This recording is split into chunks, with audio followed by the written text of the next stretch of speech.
All right, it says this meeting is being live streamed, so super excited about that. I do want to check in and make sure that everyone in the Facebook group has access to the link. So I'm going to be looking over here at my screen. Oop, there we go. All right, so doing the thing there. Let me go on mute. Okay, there we go. Awesome. So super excited to be here, guys. I know a lot of you were anticipating our guest for tonight, and I'm going to move this over. I've got multiple monitors, so pardon me for looking away, but I am here. I just want to make sure everyone is watching who wanted to jump in. So let me go ahead and message it is happening now. Yay! Happening now. Jump in.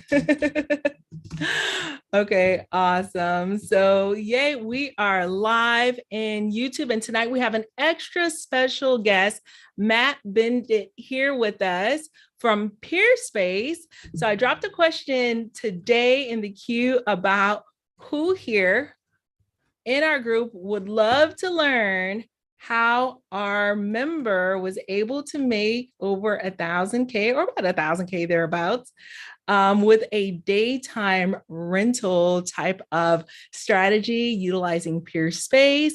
Peerspace can be used for a multitude of activity. Her property actually was rented out by HBO for several hours. They conducted an interview. I rounded up to 1,000. It was 970 some odd dollars, but definitely I know a lot of you are interested in this conversation. So I'm super excited to bring him here with you today so that you can get all of your questions answered. And so that, with that being said, let me take a look. I want to make sure that our chat is open. Okay, it says there are people watching now. Awesome. So if you're watching now, please drop a comment and let us know that you're here, where you're jumping in from. And that is what I absolutely love about the interactiveness of our live stream. So for those of you who are listening on the podcast, definitely chime in, join the group so that you can join the conversations and have your questions answered live by these experts. So Matt, you are the founder, co-founder of Peerspace. Is it founder or co-founder, Matt? And I humbly apologize.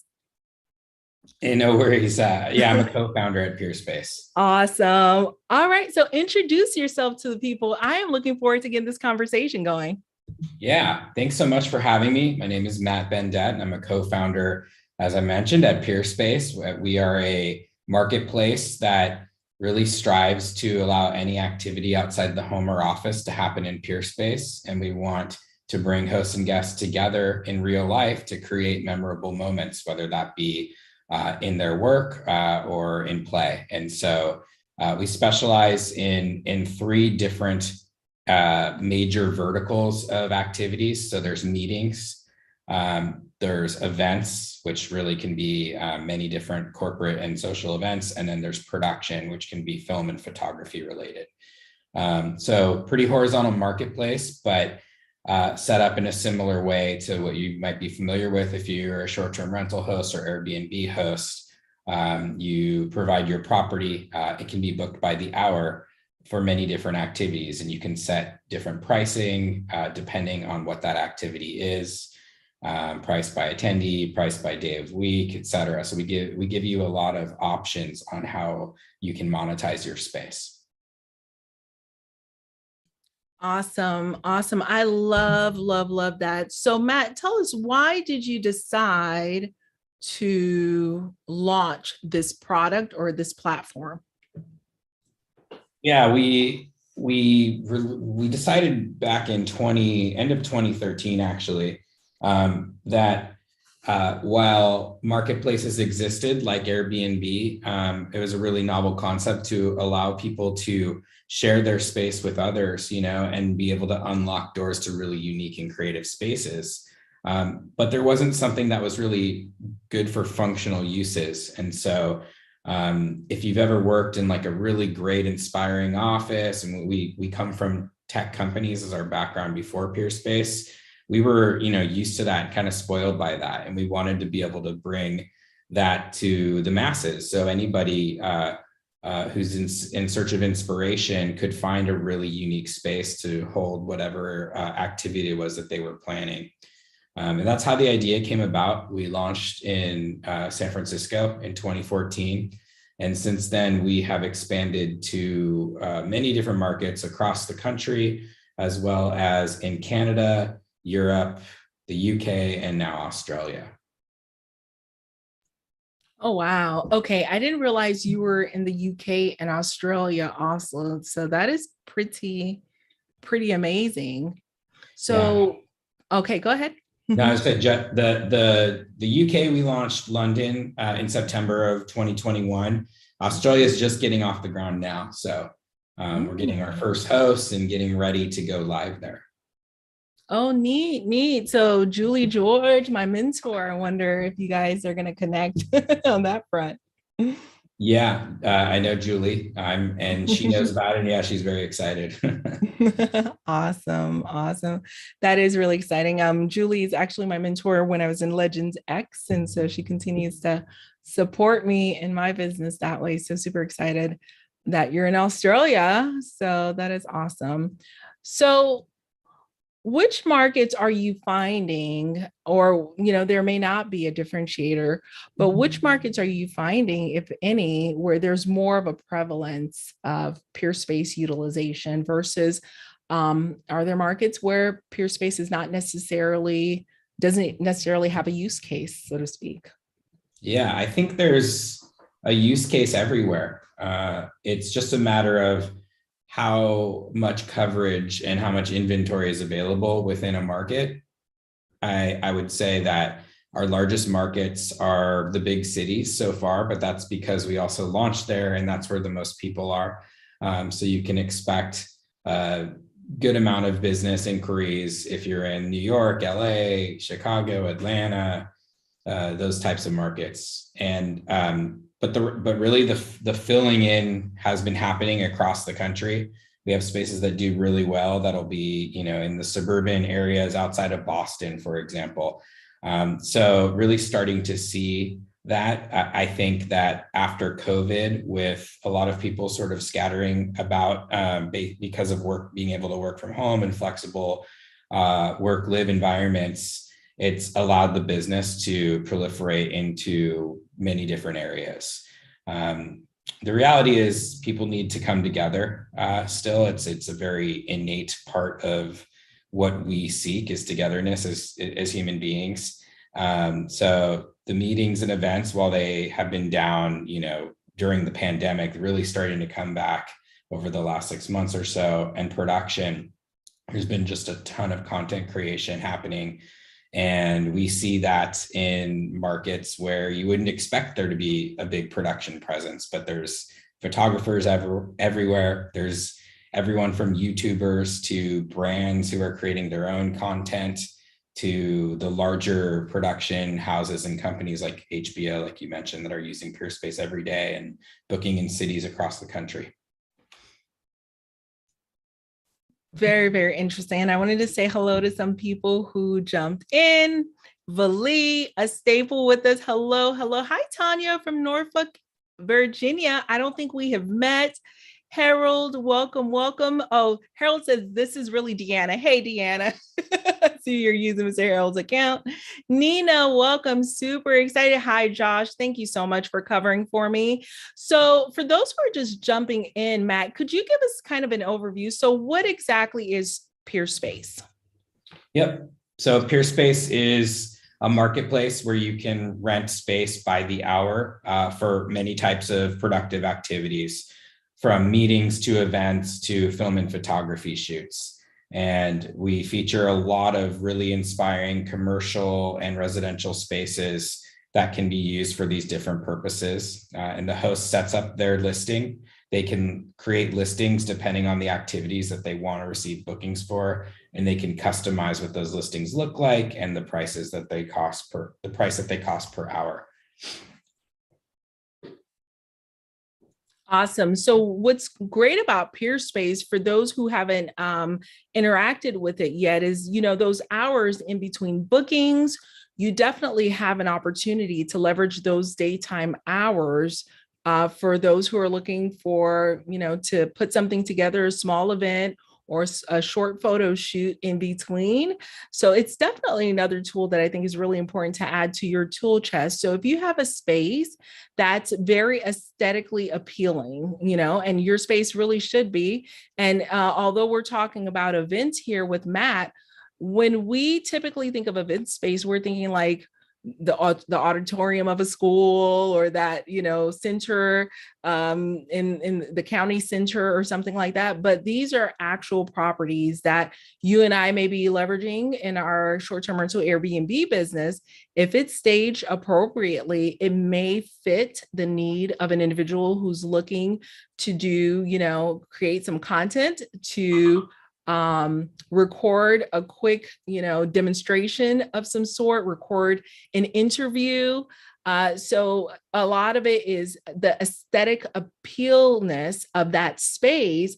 However, I feel as though if you have a space that's a little bit unique, you can leverage that as well, because these content creators, whether they're YouTubers or actual, professional film producers, they're wanting to provide some type of visual that is a little bit different.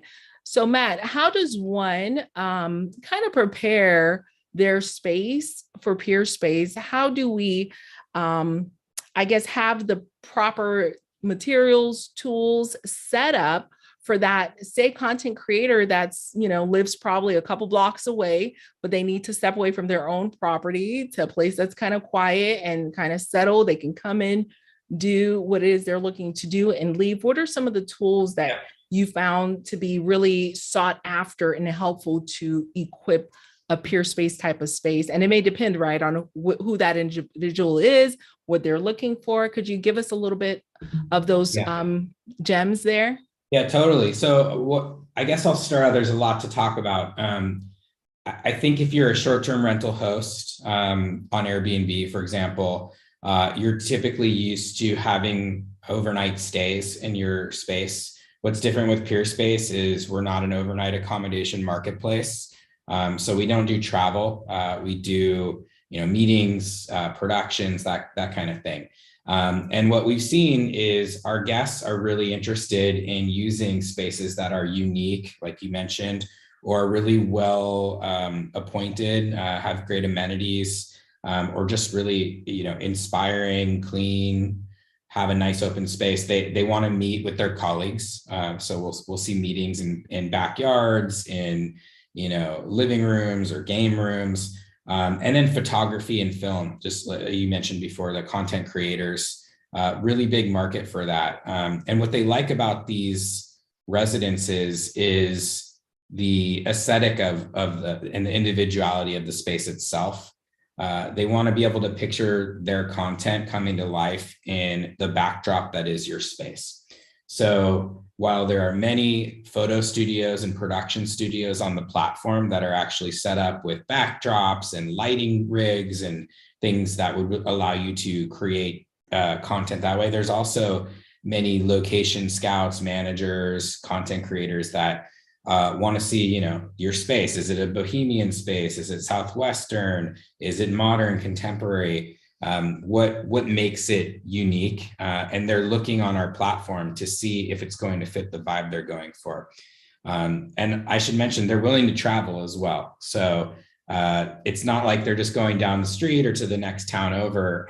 If you've got what they're looking for, especially if they have a client need, they will, cross the metro boundary for you. And so we see a lot of that.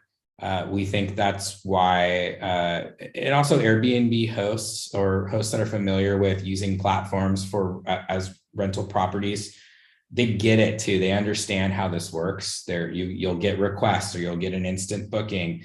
You know how to follow up through the platform to the guests to answer questions and to verify everything on the day of the booking and provide that level of attentiveness that others who are new to this may not be as prepared for. They may be not as successful as a result until they learn some of those skills that this community already knows how to do. So just kind of call that out. Is the uniqueness of the spaces is your biggest tool in the way you merchandise your listing, which is all things that a host should know how to do because of other platforms.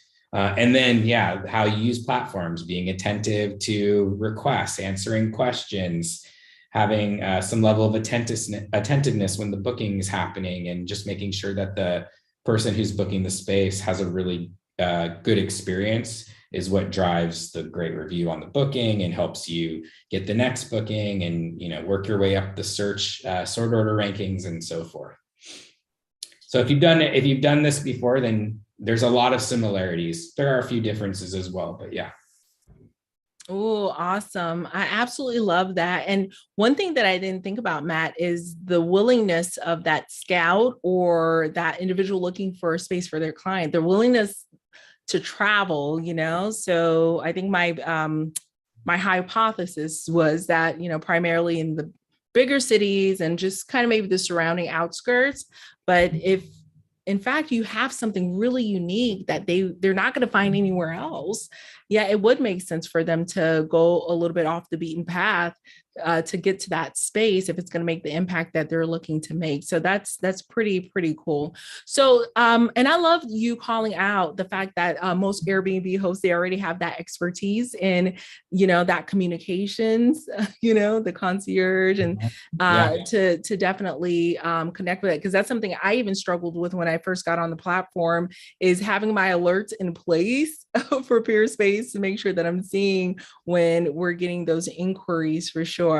But so tell us a little bit more about the different types of guests that you've had and what they're looking for. We've covered so far filming and photo. We've covered meetings. We've covered events. Can we go a little bit into that? So when you say events, I know that I was able to find a place to put together a small baby shower. I'm looking for a place. Julie's actually coming to town, and we're going to look to do a mini book launch. And the first place we went to was Peerspace to find a little venue to do that. What are some other events that you've seen take place at some of these residences or these locations? Yeah. Events are, it's a big category, as you can imagine. Yeah. And not all spaces are suited for certain kinds of events. Mm-hmm. You know, residences, especially, I think, first of all, private property, you've got to make sure that there's, you know, you're taking care of the safety of yourself, your property, as well as the guests and attendees that will come through. So what we typically see for events that are small, that work really well are, yeah, like exactly what you mentioned, something like a baby shower. We get a lot of baby showers. I actually had, for my first child, we had our baby shower in a Peerspace venue. So it's, you know, it's perfect. It's the right size for the space. Backyards can be great. And, you know, now my daughter is 4 years old, and we're going to be looking for a space soon. We have to decide, oh, do we want to do it at our house? Do we want to do it at a park? Is there a Peerspace that would be a great fit for what we're looking for? So, you know, kids' birthday is another good one. But, you know, we see, depending on the space, you know, we have large event venues, we've got theaters, corporate events happen in some of the larger spaces, holiday parties, press events. For those that have really interesting spaces or properties, like mansions and whatnot, depending on the event, you know, certain cool things can take place, DIY weddings. So a lot of options. I try to steer most hosts towards meetings and production that have residences, just because they're a bit more turnkey. Particularly if you also are sharing your calendar on, you know, a different vacation rental site, you know that you're going to be able to manage both things within your calendar's time frame. Awesome, awesome. And I love that. So you mentioned the other categories. So you said meetings and production. So for instance, interviews, that would fall into those categories where, they want to shoot an interview in a well-appointed space with, Yep. nice bookshelving and all of that. That's one of the spaces that we have curated. And also with meetings, who's meeting in a peer space? Are these mom and pop types of small business owners? Are these corporations? Who are Yeah. those guests? Great question. Also, just really runs the gamut of what we've seen. We've seen therapy sessions between, therapists and a patient, or a life coach, that kind of situation where it's one-to-one. We've seen nonprofit groups get together to host mini seminars, either with employees or with some of the community that they've invited. And lots of startups use spaces for meeting purposes, particularly those who have a flexible work environment. Maybe they don't have their own office. Peerspace, we're actually a fully remote company. So every month we get clusters of employees who live somewhat near each other. We'll book a space in a central area and everybody comes together to work together for the day. Oh, nice. So yeah, we see a lot of that every day. What can be a large company like a Facebook, all the way down to a startup or a sole proprietor that are hosting meetings. And what they need for a good meeting in most cases is some sort of AV setup. So, if they need to airplay a presentation that they've made from their computer, that's set up somewhat near where the tables and chairs are. Some hosts that go above and beyond to create a great experience will provide things like easels and flip charts, so that the guests can brainstorm and just spend that time that they're together collaborating and doing things that will ultimately create a great experience for them. So things like that. A lot of guests also appreciate a living room type experience for their meeting, because they're used to, like you and I are, sitting in front of the computer all day. So if you've got a good space that can accommodate that and allow people to sort of flow to different parts of the house or the property throughout the time that they've booked, that tends to work really well. I know that my team and we last month were in Brooklyn and we did this in 2 different spaces, and it was really cool to have a different environment each day to work in. That is so cool. And you dropped a whole bunch of gems there, Matt. So thank you for that. So you mentioned, for the guests who do want to go above and beyond, and that's who our group is, our hosts actually, who want to go above and beyond and kind of segment ourselves from the market. There are so many options out there, right? Why be standard? Let's level it up a little bit. So thank you for those suggestions of having the easel, having that set up so that those guests could really leverage that space and have what they need. So you mentioned easels, flip charts. What are some other things? Do you find spaces where content creators are looking to perhaps record an interview like this interview right here? I could very well have done this in a peer space if I'm in an environment, for instance, where it's noisy. I got all the kids, all the dogs going bananas. So I could have essentially rented out a peer space for 2 hours to make sure that I'm fully engaged and I have no distractions and I'm able to execute. I know content creators, they go to Peerspace sometimes to batch record whatever it is they're going to record and release it. And so for those types of venues, if that's who I want to attract, would maybe something like a ring light, some kind of setup with a backdrop? What are some of those things that those individuals are looking for? Yeah, that's a great question. And I think if we're talking about going above and beyond and really capturing the bookings, there are many things you can do to take a page out of some of the most successful studio spaces that are on the platform and providing those amenities in your space as well. So yeah, backdrops are great, which is kind of the roll backdrop on paper with the stand. I've seen those in some residences. Maybe it's in like a spare room. I've seen live streaming in podcast studios are also pretty prevalent on the platform. So that's something, depending on, especially if this is something that you do professionally from your home environment, you can set something up like that. And the platform allows you to be a marketer. So if you dream up what your space can be and what you're going to provide, then you can merchandise your listing that way. And you can say, this is a podcast studio, or this is a content creator's dream set backdrop or something. And so that we've certainly see that hosts that focus and try to own some category tend to do pretty well. Oh, I love that. Yeah, and we allow you to customize. So let's say you have your same physical building, your same four walls. You can have one listing that shows that as a meeting space, and another listing that shows that as a production space. That means you can have a different cover photo for each. You can have different photos altogether.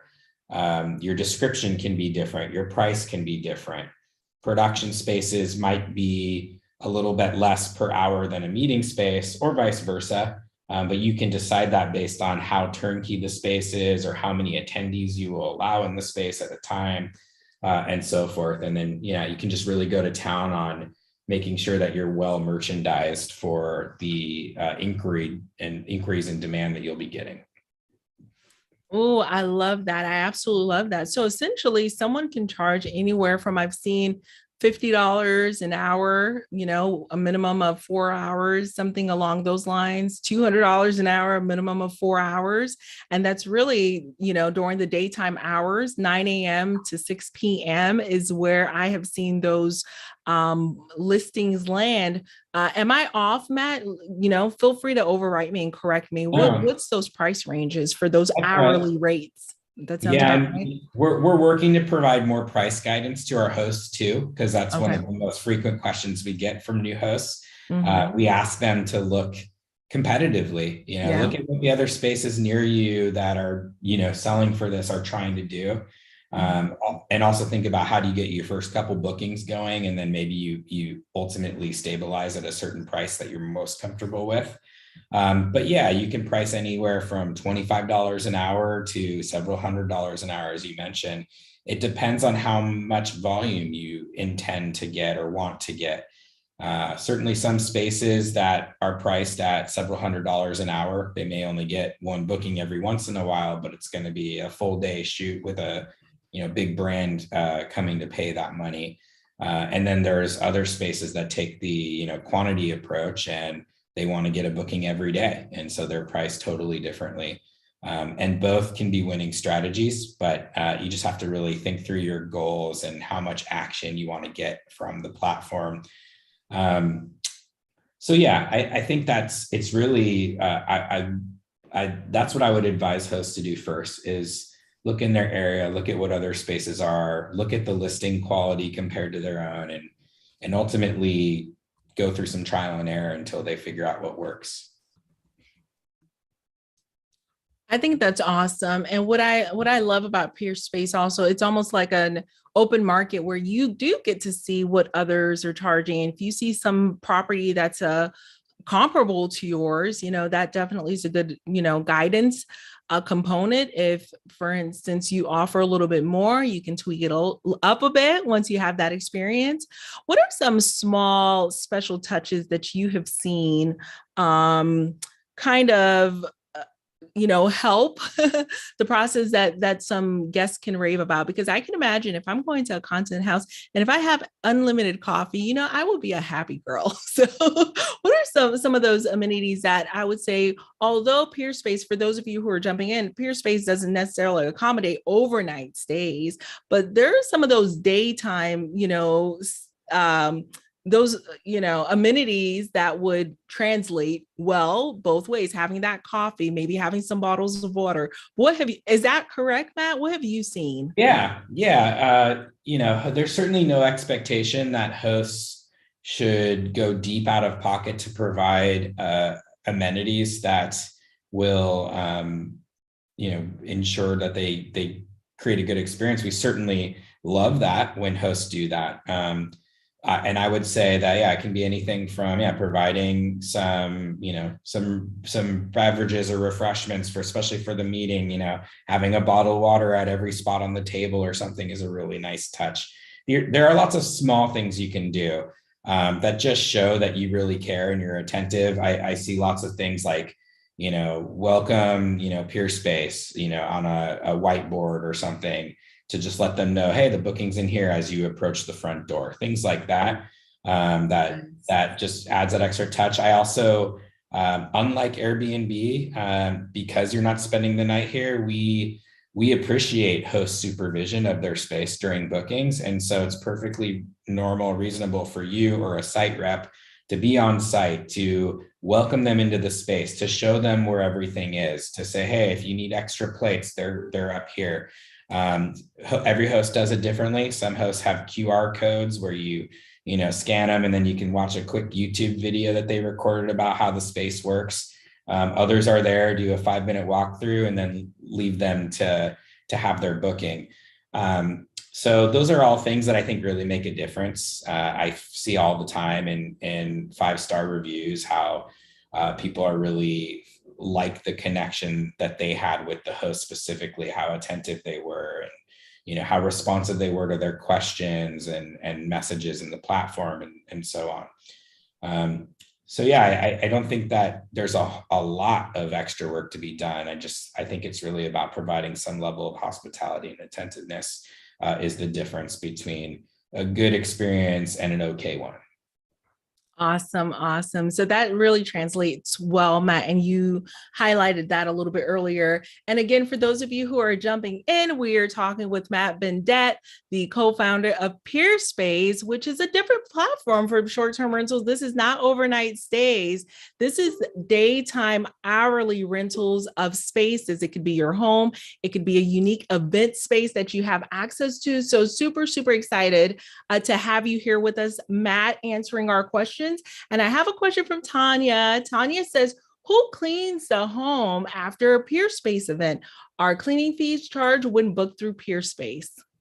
Yeah, great question. Yes, so we do have a cleaning fee tool that hosts can use where they list the price that it costs to clean the space. You can also forego the cleaning fee and just price it into your booking price. Some guests appreciate that because the more the prices get broken out in all these categories, they start to feel it more. So it's really up to you as the host how you want to go about it. We offer both options, and it is the host's responsibility to clean the space, except for excess space. And occasionally, there might be something that wasn't planned for, and we'll handle that through our customer experience team working with you and the guest after the booking. But if the space typically costs, $50 or $100 or whatever, and you want to pass that on to the guest, you have the option to do so. Awesome. Awesome. And so that brings up another question that I have had asked. And let's see. Okay. So the next question. So Matt, what about, tell us a little bit more about that extra situation. We have to plan for all the eventualities. How do we mitigate some of those risks? Are there any insurance involved with Peerspace? What if someone breaks my stuff? What if they steal my stuff, Matt? What are we going to do about that? Yeah. I would say that it's a very rare occurrence when something bad happens or there's missed expectations on a booking. We do have a whole process in place, though. First of all, we have host insurance. So host insurance is a supplemental general liability policy up to $1 million. It's real insurance. So if there's a claim made against a host for liability, negligence, somebody hurts themselves, or someone's pointing the finger at the host, that's when our insurance will evaluate the situation, the claim.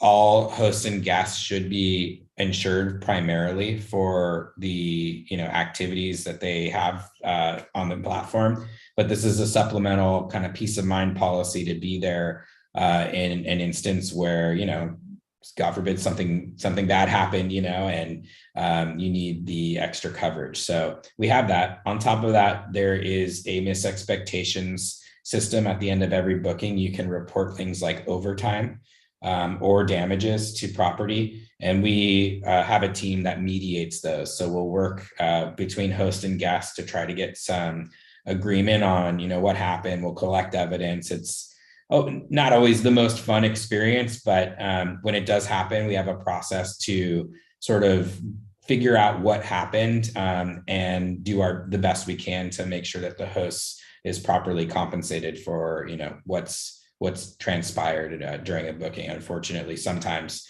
something does break during a booking or something like that, and we need to look into it with you. Awesome. And it's good to have that in place because, you want to be prepared for any eventualities. We have homes that unfortunately encounter hurricanes. I mean, some things are natural, some things are not so natural, but you do want to be prepared and have kind of a framework on, I call it, damage mitigation or disaster mitigation, if that were to occur. So I do appreciate you sharing that with us. So tell us a little bit from the perspective of a guest. I'm glad you shared for sure, some of the raving reviews that you've heard from guests about the host, the extra special touches. And I love that. That's something our guests, notate about our properties too. We have local honey, all of that from a short-term rental overnight perspective. So you mentioned having the waters or some great, touches. And of course, it's not exactly mandatory, but it is the extra special touches that gets that guest booking your space again and again and again.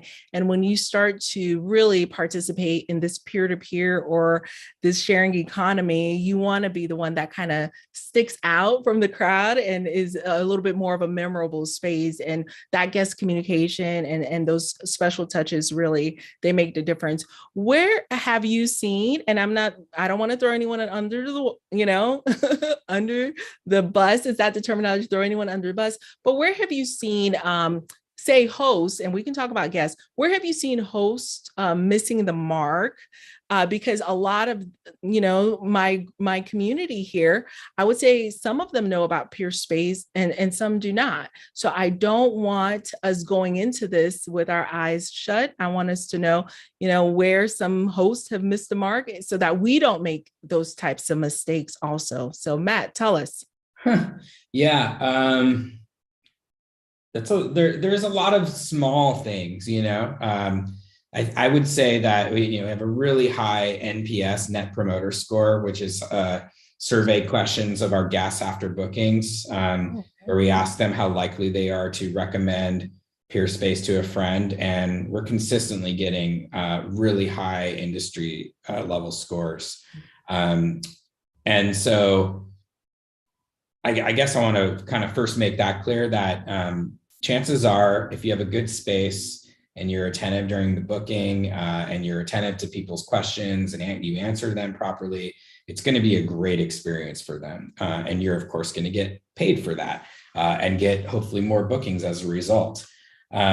So usually what I see guests kind of getting off on the wrong foot is occasionally, we'll see maybe the space wasn't, clean to their liking, or they were charged a cleaning fee, but they entered the space and they noticed the countertops had some dust on them or something like that, right? And so they'll be sort of distrustful that the space, that they're being held to a standard that they didn't provide as a host. So that's something I would think about. I really think making sure that you're responsive to inquiries and politely declining, even if your space can't accommodate the booking, or if the availability isn't there. That's really important to be able to get back to people. It's something that our system picks up on automatically, as you can imagine, in terms of how to get more visibility on the platform. We want to see that you are ideally helping people get bookings. And another sort of related item to that is syncing your calendar or just staying on top of your availability. Now, if you are an Airbnb host and you're used to syncing your calendar through the iCal system, I'm excited to say that that's something that we're actively working on right now. We do have a calendar sync system, which can connect with a Gmail calendar. So if you already send your calendars into Gmail, then you can sync it and it will automatically keep your calendar current. But we're going to make it so that you can just share iCals with each other as well, with your other systems, so that you can make sure that you're not double booking yourself. What I'd say in the meantime for hosts is just make sure if you're doing multiple platforms, that you keep an eye on that you don't create situations where you have to back out of a booking last minute. It's really bad, as you can imagine. Bad experience for guests. Oh my gosh. The host has to cancel. And we give some leniency, but not a lot to repeat offenders there. So those are probably the things that we see, from time to time, that create a suboptimal experience for guests and can get in the way of your success. Awesome. And they're very similar to the overnight stay platforms as well. Having a space that's not clean, that's that's a no-no. And lack of communication, double bookings. It's like, those are the things you have nightmares about, having to somehow try to manage canceling guests because of a calendar sync oversight or not really keeping up with it. So thank you for bringing that up.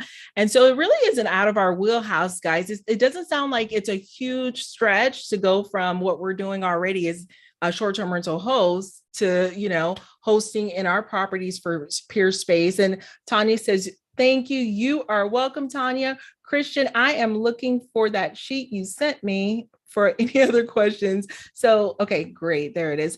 So in the interim, I do have another question. So we talked about, I guess I don't want to call it bad hosts, but situations where, hosts have dropped the ball. What about from the guest perspective? What have you seen has gone wrong? What are some bad guest situations or guests that didn't really meet expectations, so that as we're, I'm going to be renting out a space for a small mastermind really soon.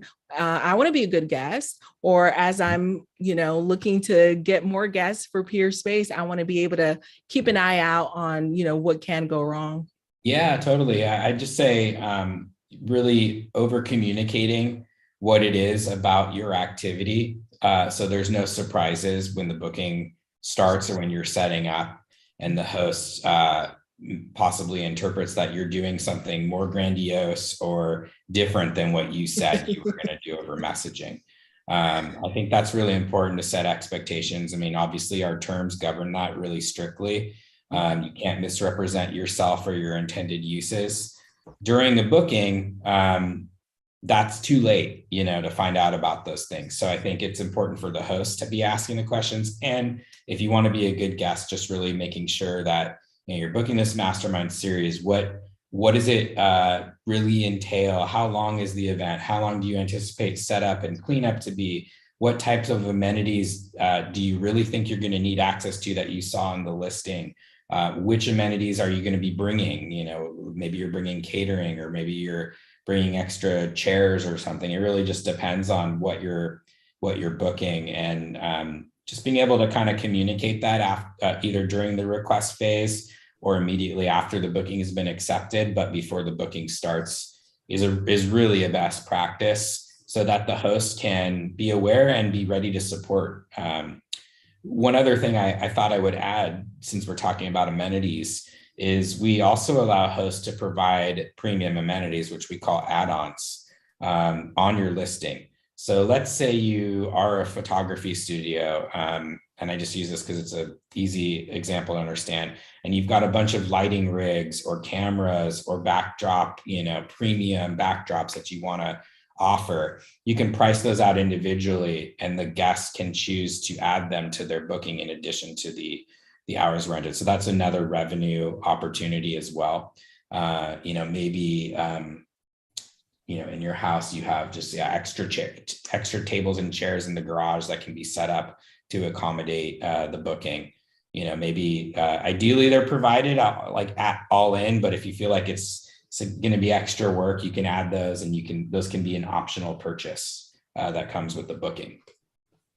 And I think that is so cool because one thing that I talk about in our group is how do we own and operate the fewest number of properties that generates the highest profitability? So it's not about the number of properties for me, it's how well positioned that property is. And if you're able to do it correctly, you could squeeze as much juice as you can with that property. And I'm not talking about nickel and diming or anything like that, but if you're attentive to your portfolio and say you have one or two properties, you can, every quarter you can up level it a little bit, add on an extra premium, something where you can then, charge your guests, and guests are willing to pay for it if it makes sense for them. And if it's going to save them time, if it's going to save them hassle, well, why not? And that's why we started offering, pet friendly accommodations overnight, because we realized that more and more guests were asking for it. And instead of boarding their pets, that's a premium. That's a premium. We upped our price a little bit. We don't delineate it. Like you said, Matt, it hurts a little bit more when you're, our avatar is not one that we want to upcharge and then upcharge and upcharge. So we'll add it in there and they see the value because they're getting all of this. But I love that you're giving us an opportunity to make it better and better and then get compensated for it. There's nothing wrong with that at all. So I so appreciate you answering. Tanya says, awesome. Thank you. For those of you who are watching, this is your chance. Ask your questions, shoot your shot. We have the co-founder of Peerspace with us today. And I know that you have questions about whether or not your property may make a good option on Peerspace. So tell us, Matt, let's ask that. So what properties would you say would be a non-starter? Now, this probably won't work. Is there such a property? What are your thoughts? Normally, I would say no, that any property really has the potential to be viable on Peerspace. But I would caveat that, your space should offer something unique and interesting. If it's just like a apartment with bad natural lighting and, one looks like totally nondescript, it could be any apartment. I mean, those get booked, but there's only so many of those that you need on the platform. So you really stand out when you can provide some kind of variety in your space and the way that it's situated.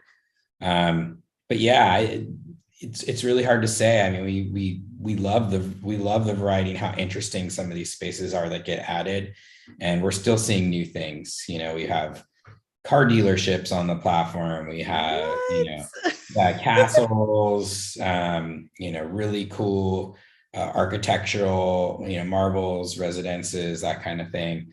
And it's just really, it's great to see all the different variety that comes in, and we're building more and more tools in the product so that our guests can find what they're looking for and be able to, search for keywords that really help bring those to the forefront of their searches so they can find those spaces. So I would, if you're interested or curious on whether, your space is going to work, I would take a peek at what's available.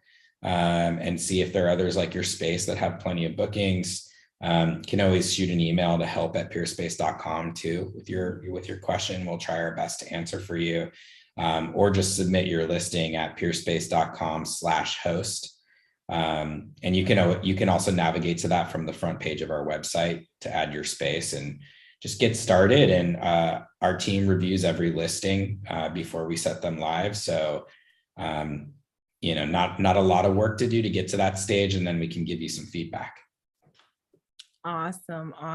And I love that they are reviewing, because sometimes you put something out there and you wonder, did I do that correctly? So that's awesome that you're getting that feedback and you're getting that review in the process. So I cannot thank you enough, Matt, for being here with us tonight. Guys, this is your last call to ask your questions. I think we're really, let's see, hang on. Awesome. Yep, covered it. Hello, everyone. And I see that we have several people in here, and I know that our platform has changed, so I cannot see all the people who joined on YouTube, but we'll figure it out eventually. So thank you all for joining us tonight. Matt, how can our community reach out to you or your team if we have any questions about starting and setting up our listings on Peerspace? What's the best way to get in touch? Yeah, well, you can reach us on any social media platform. Instagram and Twitter are great ones to ask questions on. You can also email our customer experience team at help@peerspace.com. And we've got a world-class team that's ready to assist and answer questions as best we can. So yeah, I would say those are the best ways. We pride ourselves on being pretty responsive, and we'll try to answer the questions as the best we can. Awesome. Awesome. Thank you so much tonight, Matt. So guys, I hope you're all inspired. I hope you have the wheels in your head turning to figure out if there's a way you can position your whole property or a room into a podcast studio if you're already doing that, or, setting something up. Let's make it happen, because having access to a nice property that's well appointed really puts you in a position to win with this sharing economy. Oh, look at this. Angela, you're just jumping on now. Angela goes, how do you see if a listing gets Peerspace bookings? So Angela, that's a great question. Probably from the reviews, Matt, is what I saw, but you feel free to overwrite me. Yeah, that's the best way to check, is look at the reviews they have on their listing, the number, and their star rating, obviously. In order for a review to be public, both parties have to review each other. So just because you may not see a star rating doesn't mean they haven't received bookings. That's going to be harder for somebody who's browsing the marketplace to see. But most, vast majority of people are leaving those reviews, and you can get a really candid experience of what they did during the booking. And who they were. In some case, we mentioned what their job was and what they booked for. Awesome. And so the best practice, would it be to go to peerspace.com? That's PEERSPACE.com. And there's that, the fields there, and those search terms, you can add in where you are, what you are planning, where and when. Do you fill all of those out typically, Matt, or you can just fill out what you're planning, or you can fill out where? You have to pick what you're planning and where, so that we can service the search. You don't need to plug in a date to see what's there. And that's just because, like I was saying earlier, hosts get to decide what listings they want to create and if they want to have a booking for an event or not, for example. So your space may show up depending on the activity that the guest is searching for. Awesome. And yeah, you can go on peerspace.com, or we also have an iOS app. So if you have an iPhone, you can use, a lot of hosts use the iPhone, of course, to respond to messages. Working on Android, so hopefully for all you Android users, we'll have something soon as well. You're just looking at Atlanta right now. So you plugged in recording studio in Atlanta. So you'll see different things. Sometimes the cover photo doesn't show exactly what like a recording studio would look like. You kind of have to thumb through the different photos. But you see lots of spaces. You see the review count right here, and then you can click into any listing to learn more. You see some of these hosts have filled out their enhanced COVID-19 measures, which is important, particularly earlier on in the pandemic, when people needed to make sure that they were booking safe spaces. But yeah, this is the experience that you'll get. And then we have obviously a mobile version on iOS. Awesome. Awesome. So to answer your question, Angela, reiterate, so these number of reviews, that can kind of tell you what's going on with these spaces. So if you have a space that's similar, however, if you have a space that's, for instance, a single family home, and you're looking for, say, is there a way to look for a home in here, perhaps space type?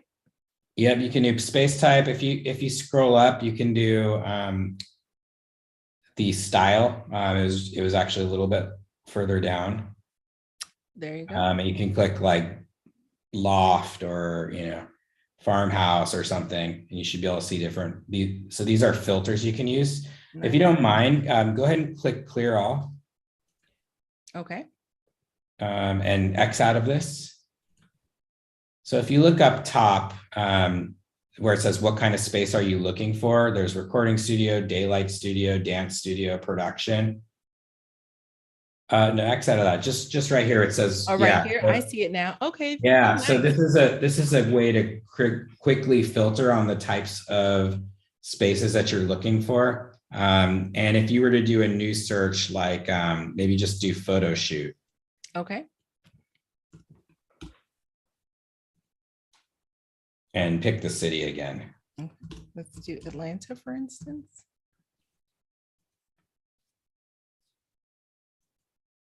Oh, it's going. Okay. Okay, so now you can click house as an example.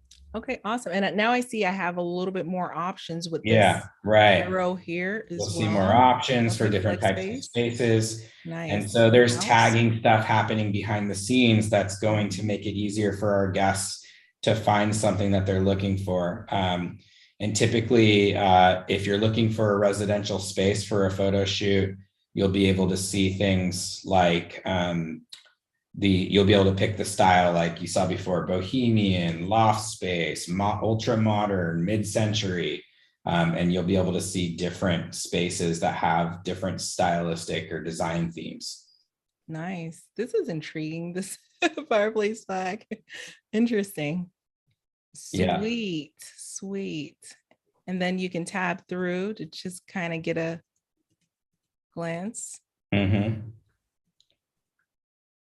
Fantastic. Yeah. So coming in the clutch, Angela, thank you for jumping on and asking your question. It gave me an excuse to do a quick little demo here. Awesome. Awesome. So for those of you who are listening on the podcast, we're actually in Peerspace, just looking at the various properties that are in a particular city. So this is a great way to do a comparable analysis. If it's a city that you're in and you're interested in identifying whether or not your property would make a good Peerspace hourly rental, here's some proof of concept. We have some with 52 reviews.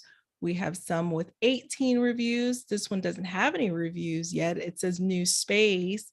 And I saw on the studios a little bit earlier, a couple hundred reviews and so on and so forth. So that's kind of an indicator to you that this is the type of space that someone is looking for. And it gives you kind of an aesthetic, and it's very unique. All the walls on this particular space are black with a lot of white trim. So very, very interesting. I can see that photographing in a very unique way as well. So super, super cool. I'll stop sharing my screen now, and I'm going to take a peek to see if we have any final questions before we head on out. I thank you again, Matt, for being here with us. Let's see here. Okay, let's see.